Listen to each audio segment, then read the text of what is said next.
Hey, good morning, everyone, and welcome back to Morning Musings.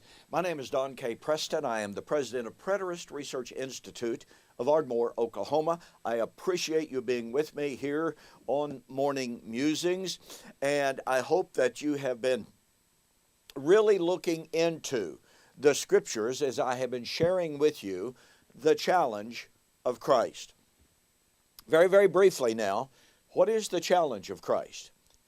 Well, the challenge of Christ is that Jesus himself said, "Do not believe me for my words' sake. Believe me for my works' sake. If I do not do the works which my Father has given me, do not believe me." Now look, I know people, I know many really good, sincere people. When they've been challenged by atheists, skeptics, Muslims, Jews, they literally are flabbergasted. They are dumbfounded. They have no clue whatsoever how to meet the challenge of Christ, which is presented in the following way.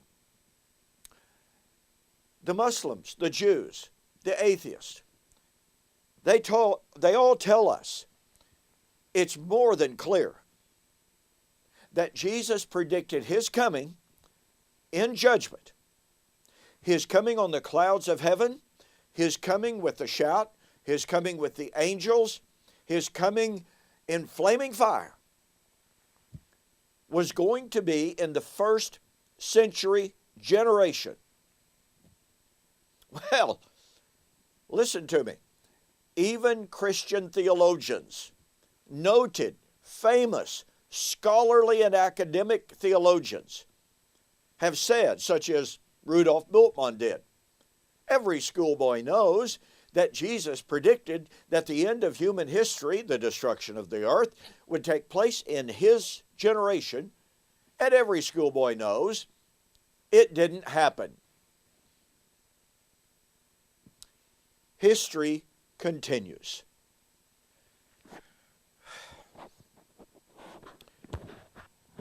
How do we deal with that challenge? I mean, after all, Deuteronomy chapter 18 says, "If any man speaks a word in my name, and if that does not come to pass, I have not sent him, he's a false prophet." What were they supposed to do with false prophets in the ancient Jewish world? They were supposed to put them to death. Therefore, here is the challenge of Jesus. Do not believe me for my words' sake. Now listen to me. There were lots and lots of false prophets running around the country in the first century. If you want to read about just a few of them, just read Acts chapter 5. And if you're familiar with the book of Josephus, in his Antiquities and in his Wars of the Jews, all you have to do is read him, and you will see how he chronicles one false Messiah after another, how he shares with us. You know, there was one guy, he was claiming to be another Moses. He was claiming that there was about to be the second Exodus. And he gathered around him a great host of people, some say as many as 5,000 people, and led them out to the river Jordan. And he said that God was going to make the river stop. He was going to divide the waters, just like under Joshua and just like under Moses in the Red Sea. Well, they went down there, nothing happened, but the Romans whipped them. The Romans killed them. There were just a plethora of such false prophets in the first century, making one false claim after another. Now, what sets Jesus apart from them? If Jesus did not do what he said he was going to do, then how is he different from all of those would-be messiahs who said, "Oh, follow me to the river Jordan. I will split the river and we'll all cross over and the kingdom will come." Well, once again, and to reemphasize, this is the challenge of Christ. It is a challenge that we absolutely must be willing to confront. Listen, it's not going to do us any good as believers in Jesus to hide our head in the sand and ignore the problem and hope it goes away. You do understand, do you not, that Islamism is the fastest growing religion in the world right now? You do understand that Islamism, and of course they're self-contradictory, but nonetheless they say, on the one hand, oh yes, Jesus was a prophet of God. And they like to approach Christians from the perspective, hey, we honor Jesus. We honor him. And then they turn around and they say, like Louis Farrakhan did in a speech that I heard him give some years ago, Jesus was a false prophet. He was a liar. He was a dog. And quite frankly, I couldn't believe what I was seeing. There were several, quote, Christian, unquote, ministers in the audience. And the camera was panning them as he was talking about Jesus being a dog, Jesus being a liar, Jesus being a false prophet. Not one of them even offered a frown. Not one of them got up and left. Folks, there's something wrong here. You're going to tell me you're a Christian and you're going to sit still while the one that you say is the Son of God, while the one that you claim to love is a dog, a liar, and a false prophet, and you just sit there passively? If someone got up and called your wife a harlot, a slut, would you sit there and take that? Oh my goodness. I was sharing with my wife just the other day, the Christianity in America is in a pretty sad state of affairs in many ways. We have one pulpit after another proclaiming a failed Jesus. Another anecdote here. Some years ago when I lived in Shawnee, Oklahoma, our copier repairman, he and I became pretty good friends. He happened to be a Methodist guy. And one week he walked into my office, and I'm telling you, he looks like somebody had beaten him. He looked like his wife and kids had disowned him. And I was like, dude, what is wrong? I said, you look like you lost your best friend. And he looked up at me almost with tears in his eyes. He was very emotional. And he said, Don, I'm not so sure I haven't lost my best friend. And I was like, what do you mean? And he said, well, we just hired a new preacher. And he said, not long ago, he gave a lesson, and during the lesson, he was talking about the resurrection of Jesus. And this preacher said, now we all know that Jesus wasn't literally raised from the dead.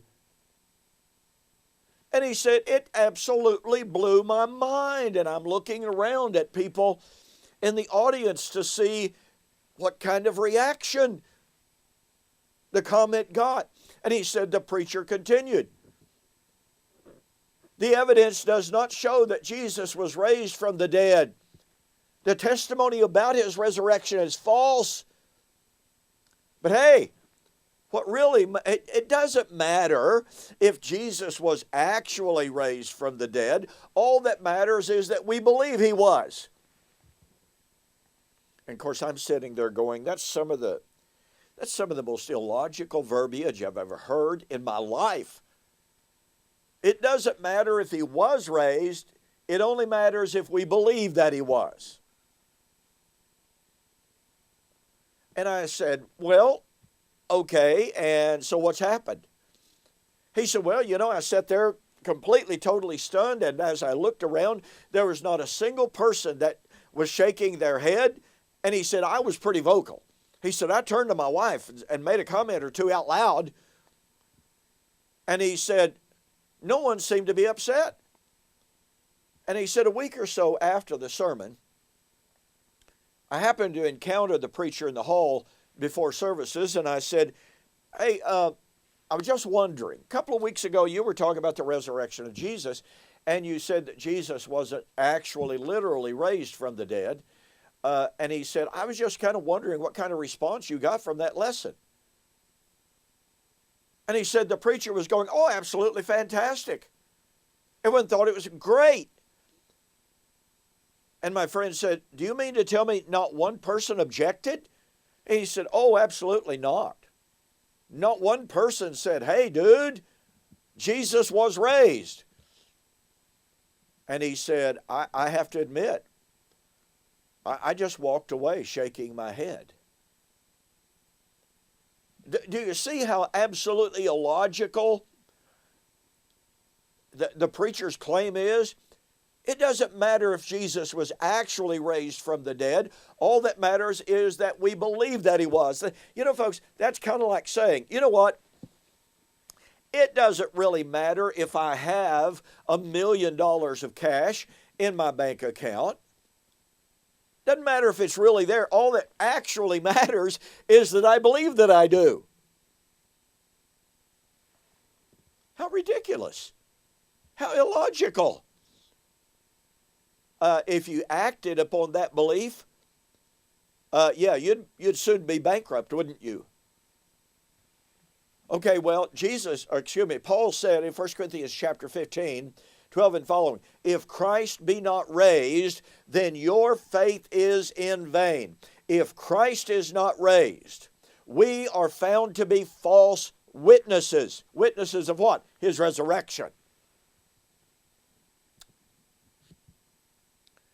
Do you see how important it is that we be able to demonstrate that Jesus is challenged? Do not believe me for my word's sake, believe me for my work's sake. If I do not do. You see, actions speak louder than words. It is not enough. Have you ever found yourself doing this? Have you ever found yourself sitting in the audience as a preacher is up speaking, and he perhaps reads from a text that said 2,000 years ago, the coming of the Lord is drawn near.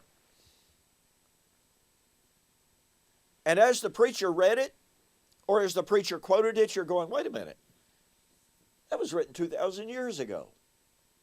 At hand doesn't mean 2,000 years. Have you ever found yourself kind of cocking your head as you read in your own private devotions? How could Jesus say that his coming on the clouds of heaven with power and great glory was going to be in the first century? Look, my own father struggled with this.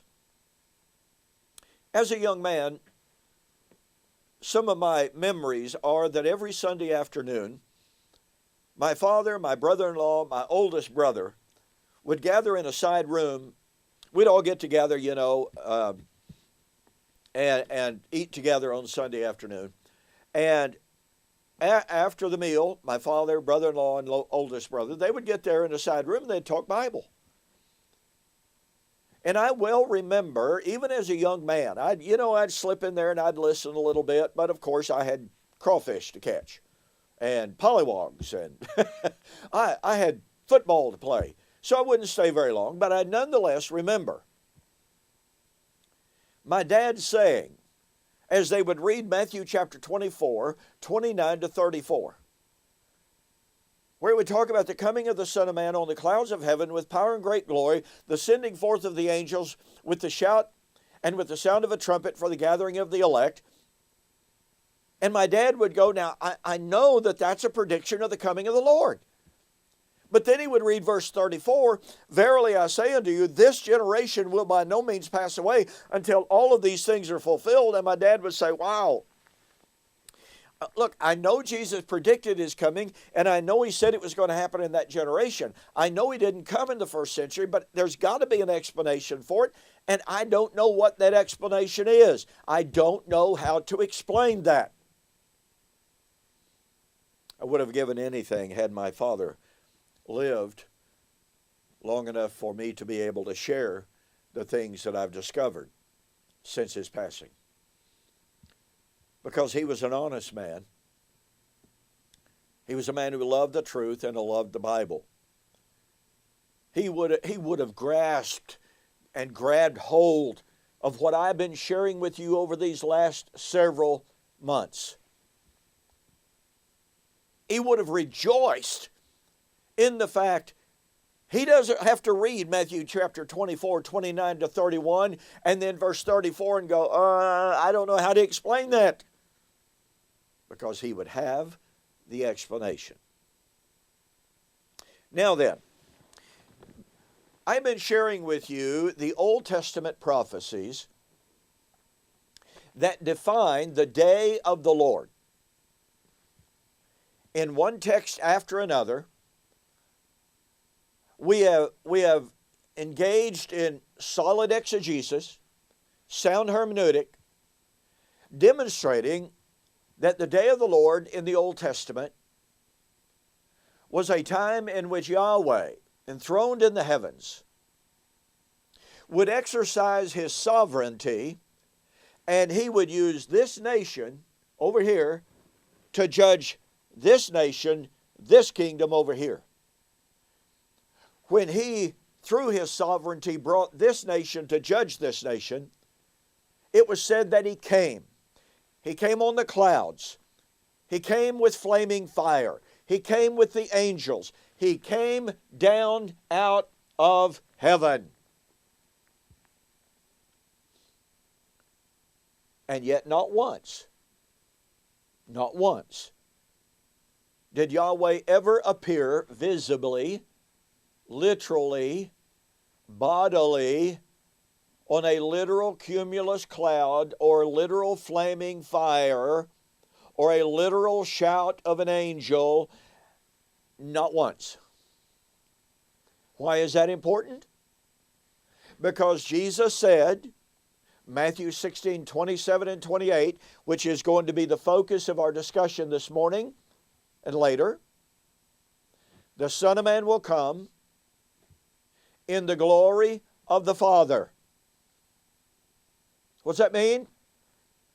It means that he was going to come as the Father had come. So once again, how had the Father come? The Father had come by using this nation to judge that nation. The language is metaphoric. It is, quote, apocalyptic. It's figurative, if you please. It was never intended to be taken literally. Now, let me remind you that I've written a book, large book, entitled, Like Father, Like Son, on Clouds of Glory. This book has been used as a textbook in classes on hermeneutic. Hermeneutic is the science of Bible interpretation. This book, which has gone through about 3 different printings, has changed the lives of countless numbers of people. Let me urge you, go to my website, donkpreston.com, BibleProphecy.com, and order the book. Now, I'm going to make a very special offer, all right? And I cannot make this offer to out-of-country, out-of-U.S. orders. I apologize for that. It's just simply not possible. But for all of those within the United States that order the book, all right? You order the book and you send me a note that says you saw the offer on Now TV. I will refund your shipping and I will include a copy of a short book that I wrote entitled, "Can You Believe Jesus Said This?" Because you see, this little book is focused on Matthew 16, 27, and 28. Because years ago, I read those two verses together as a united pericope. And when I did, I was absolutely 100% stunned. Okay, I got to get on here. So here's the deal. For within the United States boundaries, okay, you go to my website, donkpreston.com, BibleProphecy.com.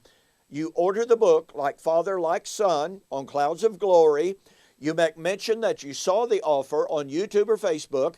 I will not only refund your shipping, I will include absolutely free of charge my book, Can You Believe Jesus Said This? Now, you're not going to get a better deal than that anywhere from anyone. I mean, after all, I'm the author. I can do this, right? Okay, so please take advantage of that. And I got to tell you, not only has the larger book changed the lives of thousands of people, just this little book, this little small book, has changed the lives of countless numbers of people. All right, now then, Matthew 16, 27 and 28, which is really the foundation. It's the spring from which our previous studies has flowed.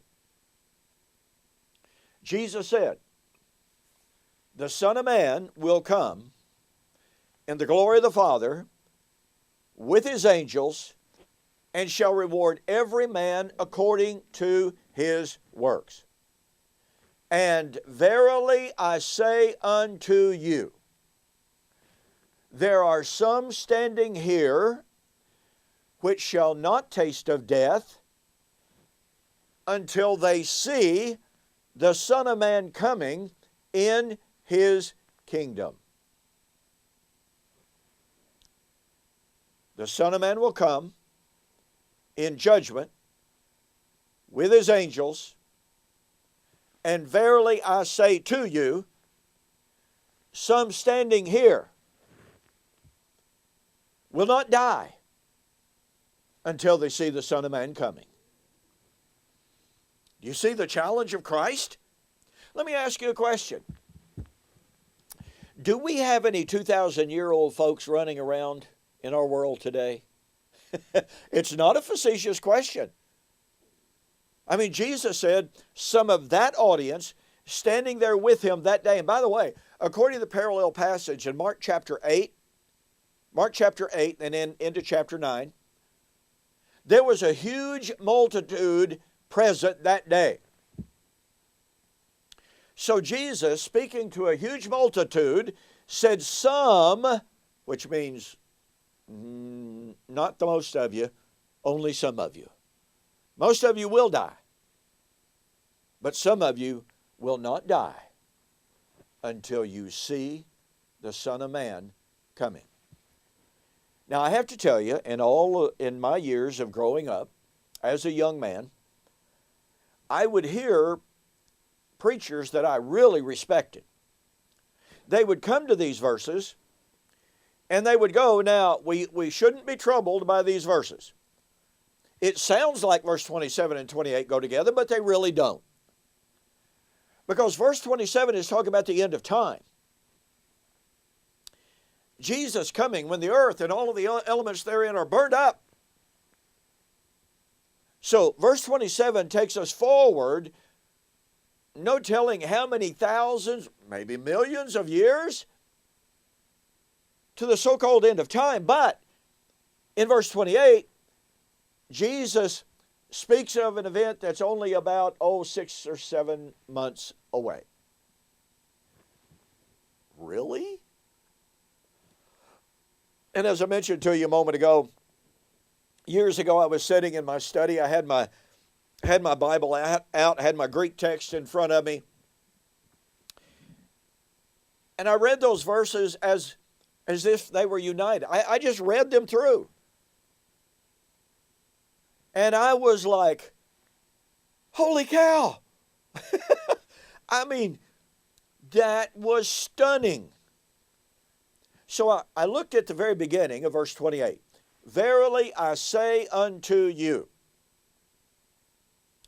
And I thought to myself, well, okay, that little statement, that little term, verily I say unto you, must be kind of an idiomatic, kind of a common kind of statement that the listeners or the readers in the ancient times, they would hear that term, verily I say unto you, and they would know that the speaker or the writer was changing subjects.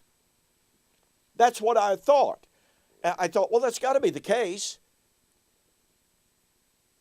And I thought, it's got to be the case because after all, verse 27 is the end of time. But if verse 28 goes with it, then my eschatology is really, really messed up. I'm wrong.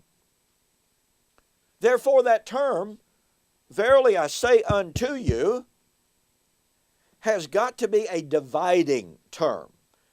It's got to be a text or a formula that says, okay, guys, I know what I just said. We've been talking about this, but now I'm changing subjects. Now I want to talk about something else. And that little formulaic statement, verily I say unto you, was their clue. Well, as I point out on page 13 of my little book, Can You Believe Jesus Said This? In the Strong's Unabridged Analytical Concordance. I wrote this before I had the electronic versions to do my Bible study.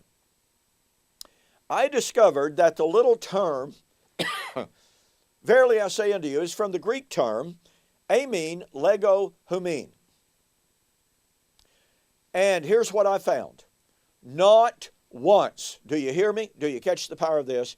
Not once does the term, amen, lego, humin, break a discussion up. Not once does it introduce a new subject.